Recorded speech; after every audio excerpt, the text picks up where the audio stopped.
अस्सलाम वालेकुम गाइस, उम्मीद और दुआ है कि आप सब लोग खैरियत से होंगे। मैं हूं मोहम्मद उमर और ये है आपका अपना चैनल रियल हॉन्टेड कहानियाँ, जहां मैं आप सबकी बताई हुई सच्ची और खौफनाक कहानियों को नरेट करता हूं। अगर आप लोग भी अपनी सच्ची कहानियाँ और वाक़यात शेयर करना चाहते हैं तो डिस्क्रिप्शन में दिए गए मेरे व्हाट्सएप नंबर और ईमेल पर भेज सकते हैं। दुल्हन, ये नाम सुनकर आपको एक ही कहानी आपके ज़हन में याद आती होगी, और जो है कारसाज रोड कराची की दुल्हन।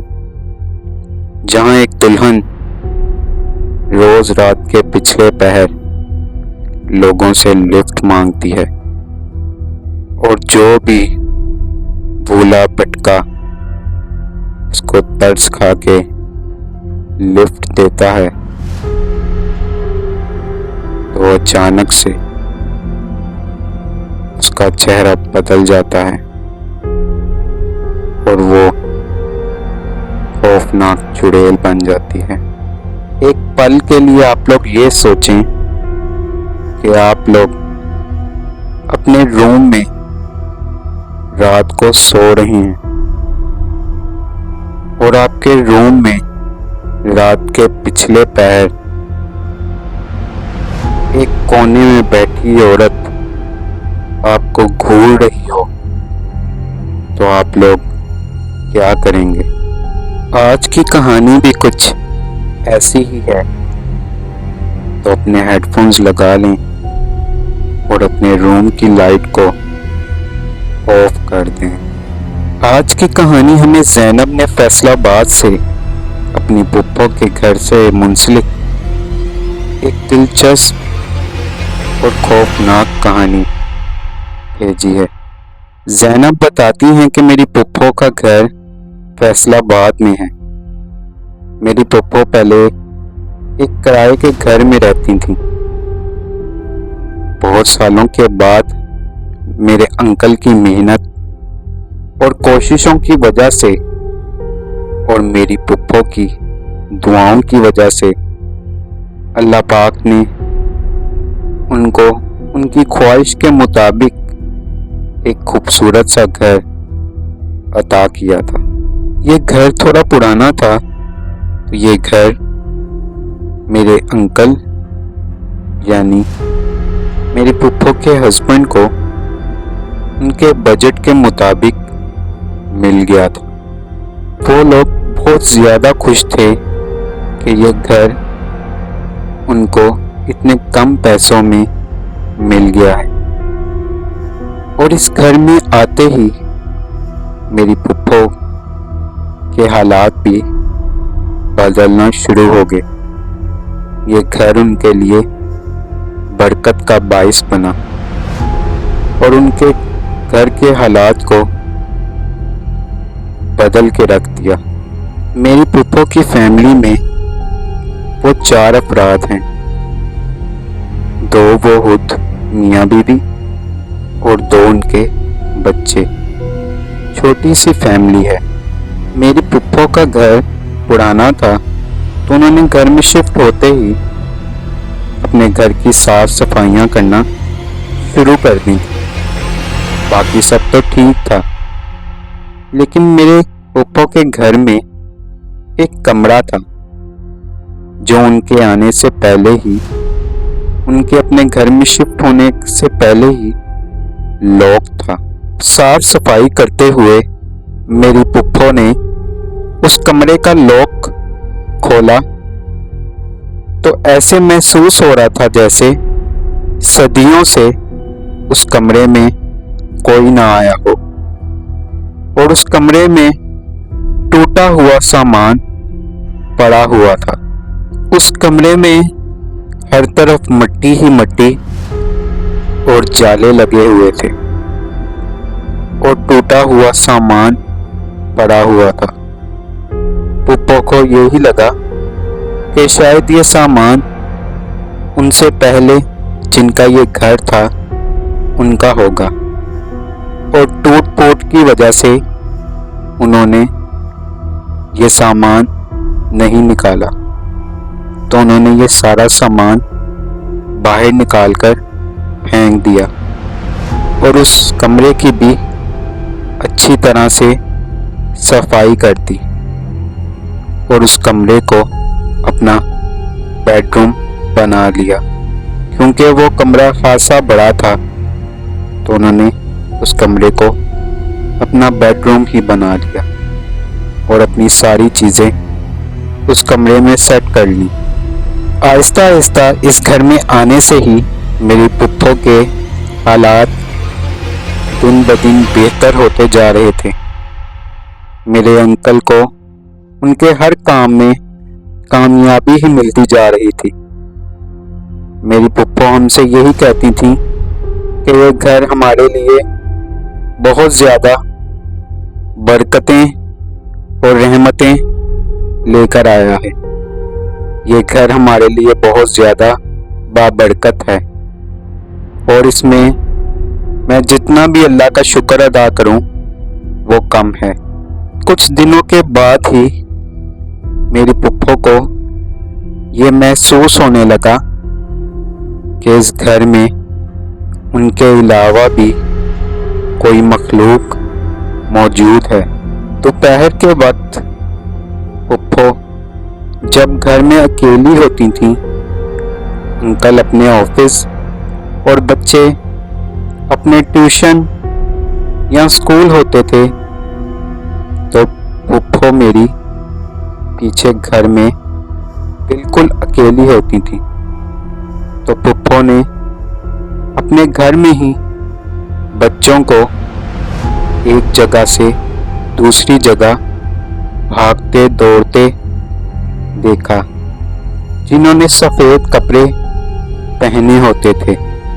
एक रात मेरी पुप्पो को ये ख्वाब आया कि एक बहुत नूरानी चेहरे वाले बुजुर्ग जिनकी सफ़ेद दाढ़ी है और उन्होंने सफ़ेद लिबास पहना हुआ है, वो बोल रहे हैं कि ये जगह हमारी है, ये कमरा खाली कर दो। पर मेरी पुप्पो ने ये सब कुछ नॉर्मल लिया कि ये बस एक ख्वाब था और बच्चों का भी वो यही समझती थी कि शायद उनका वहम है। लेकिन उन्होंने कई बार एक कमरे से दूसरे कमरे भागते दौड़ते हुए बच्चों को अपनी आंखों से देखा था। वो ये सब इसलिए नज़रअंदाज कर रही थी क्योंकि जब से वो इस घर में आए थे मेरे अंकल को हर काम में तरक्की ही मिल रही थी। उन्होंने एक बार मेरी दादों से ये बात की कि हमारे घर में शायद कोई मखलूक है, लेकिन वो मखलूक अच्छी है क्योंकि मैं जहाँ पर भी अपने पैसे रखती हूँ वो पैसे डबल हो जाते हैं। मैंने कई बार गिनकर अपनी अलमारी में पैसे रखे तो जब मैंने वापस उठाए कोई चीज़ लेने के लिए तो मेरे पैसे डबल हो जाते हैं। लेकिन हर रात मेरी पुप्पो को एक अजीब ख्वाब आता था जहां वो बुजुर्ग आके ये बोलते थे कि इस कमरे को खाली कर दो, हमें नहीं पसंद कि तुम लोग हमारे कमरे में रहो। मेरी पुप्पो ने इस ख्वाब का कई बार मेरे अंकल से भी जिक्र किया, लेकिन उन्होंने भी इस बात को नज़रअंदाज कर दिया। एक दिन मेरी पुप्पो को एक ख्वाब आया जिसमें बहुत ही भयानक मखलूक उनके ख्वाब में आई और बोली कि हमने तुम्हें कई बार मना किया है कि ये कमरा खाली कर दो, पर तुम नहीं मानी, तो अब जो भी तुम लोगों के साथ होगा उसके जिम्मेदार तुम लोग खुद होगे। इस ख्वाब को भी मेरी पुप्पो ने एक मामूली से ख्वाब की तरह ही लिया। उनको यही लगा कि शायद दिन भर की टेंशन्स और कोई ना कोई जहन में बात होती है, उस वजह से उनको ये अजीबोगरीब ख्वाब आ रहे हैं। अब रात के वक्त उनकी कोई खिड़की जोर जोर से बज जाता था, पर वो जैसे ही बाहर जाकर देखते थे तो कोई भी नहीं होता था। उनके घर का राशन अपने आप कम हो जाता था। जो पहले घर में बरकत थी, वो बरकत आहिस्ता आहिस्ता खत्म होने लगी। उनके घर की चीजें अपने आप गुम हो जाती थी, और जब वो सारी जगह पर देखकर थक जाते थे तो वो चीज वहीं मौजूद होती थी जहां पर उन्होंने पहले रखी हुई थी। एक बार तो मेरे अंकल जब अपने ऑफिस से थके हुए घर आए तो उन्होंने देखा कि मेरी पुप्पो अपने कमरे में बैठी बहुत ही अजीब तरीके से अपने बालों को अपने फेस के आगे करके, जिससे उनका पूरा का पूरा फेस कवर हो रहा था, बहुत ही अजीब तरीके से कंघी कर रही थी। मेरे अंकल ने आते ही पुप्पो को सलाम किया, पर पुप्पो ने कोई भी जवाब नहीं दिया। मेरे अंकल उनसे बातें करते रहे, पर पुप्पो उनकी एक भी बात का जवाब नहीं दे रही थी। वो बस अजीब तरीके से अपने बालों को कंघी कर रही थी। मेरे अंकल को प्यास लगी तो उन्होंने उनको बोला कि मेरे लिए पानी ला दो, तो उन्होंने तब भी कोई जवाब नहीं दिया। तो मेरे अंकल खुद ही किचन में पानी लेने चले गए। जैसे ही वो किचन में आए तो उन्होंने देखा कि पुप्पो उनके लिए खाना बना रही है। उन्होंने पुप्पो से पूछा कि अभी तो मैंने तुम्हें पानी का बोला था तो तुम नहीं आई, अब तुम यहाँ पर मेरे से पहले कैसे मौजूद हो? तुम तो कमरे में बैठी कंघी कर रही थी। तो मेरी पुप्पो ने कहा कि मैं तो आपके लिए खाना बना रही हूँ, मैं तो कमरे में गई ही नहीं। अंकल ये बात सुनकर हैरान हो गए। जब दोबारा से अंकल कमरे में गए तो कमरे में अब कोई भी मौजूद नहीं था। एक बार मेरी पुप्पो के साथ भी ऐसा ही हुआ। मेरी पुप्पो को ये लगा कि मेरे अंकल घर आ गए हैं, जबकि मेरे अंकल ऑफिस में थे। मेरी पुप्पो कमरे में आई तो अंकल कमरे में मौजूद थे। तो उन्होंने सोचा कि मैं फौरन से पानी लेके आती हूँ। जब वो पानी लेकर आई तो कमरे में कोई भी नहीं था और डोर बेल की आवाज आई। जब वो दरवाजा खोलने गई तो अंकल दरवाजे पर थे। अब ऐसे ही ये सिलसिला चलता रहा और ये मखलूक किसी न किसी शक्ल में उन दोनों को नजर आती थी। अब उनको अपने घर में बहुत सी औरतें जिन्होंने काला लिबास पहना होता था और बहुत से बच्चे अजीब शक्लों वाले उनको अपने घर में इधर उधर नजर आते थे। उनको अपने घर से अजीब सी आवाज़ें आती थीं, जैसे बहुत से लोग एक दूसरे के साथ बातें कर रहे हों, लेकिन समझ नहीं आता था कि वो क्या बात कर रहे हैं। कि बच्चों को भी ये मखलूक़ात डराती थी और उनको नजर आती थी। अब हर रात को उनके कमरे से किसी औरत के रोने की आवाजें आती थी। एक बार मेरे अंकल ने देखा तो एक कोने में बैठी औरत, जिसने दुल्हन का लिबास पहना होता था, वो कोने में बैठी उनके कमरे में रो रही होती थी। और जब ये पूछते थे कि कौन है, तो वो हंस के गायब हो जाती थी। हर रात के 2 बजे वो दुल्हन बनी औरत उनके बेड के पास एक कोने में बैठी रो रही होती थी।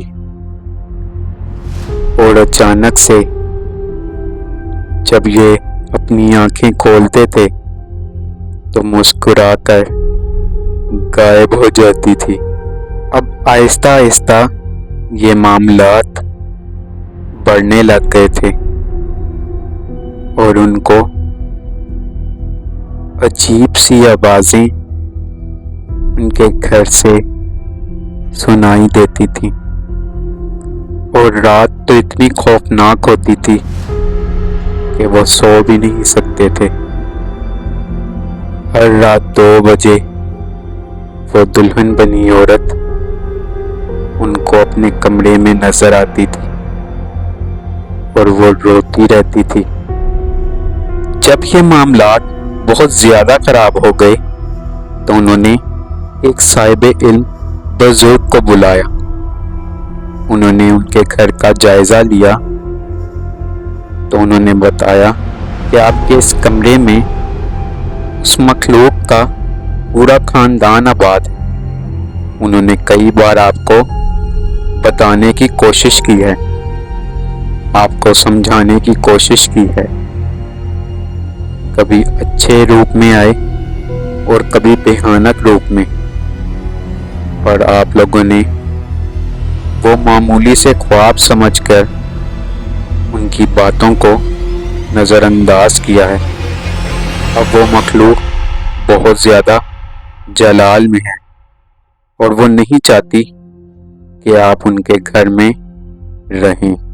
पर वो दुल्हन कौन थी जिसकी हर रात रोने की आवाज़ें आती थी और जो हर रात उनके कमरे में नजर आती थी? जब आसपास नेबर से मेरी पुप्पो ने पूछा और बात की इस घर के बारे में, तो उन्होंने बताया कि आपके इस घर में एक दुल्हन की मौत हुई थी और ये कमरा भी वही कमरा है जहां उस लड़की की, उस दुल्हन की मौत हुई थी। उस दुल्हन की, उस लड़की की मौत कैसे हुई ये किसी को मालूम नहीं था और किस वजह से हुई ये भी आज तक राज ही है। पर आज भी उस कमरे से किसी के रोने की, उस दुल्हन के रोने की आवाजें आती हैं। हमने कई बार अपने पुप्पो के घर में खुद सुनी है